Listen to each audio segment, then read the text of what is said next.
Le bras de fer engagé depuis 3 mois entre Nicolás Maduro et Juan Guaidó s'est subitement durci. Pneus enflammés sur la chaussée, jets de pierre, nuages de gaz lacrymogène. La situation est très confuse ce mardi matin à Caracas, la capitale.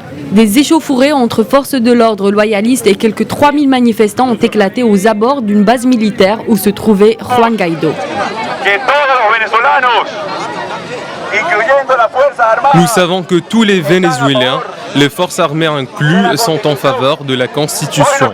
Les soldats aujourd'hui à Caracas et ailleurs dans le pays se rangent du côté de la Constitution. Maduro est celui usurpant la fonction de président du Venezuela. En réponse, Nicolás Maduro a affirmé sur Twitter avoir l'entière loyauté des chefs de l'armée, tandis que son ministre de la Défense, le général Vladimir Padrino López, a assuré que la situation était normale, ce qui n'est pas le cas pour ces soldats vénézuéliens en Colombie. Nous appelons le reste des militaires à rejoindre l'opération Liberté, qui est irréversible. J'appelle le peuple au Venezuela à sortir dans la rue protester pour défendre notre liberté. Peu importe que Nicolás Maduro ait appelé à la répression du peuple. Nous avons jeté la peur derrière nous. Le Venezuela est libre, aujourd'hui et pour toujours.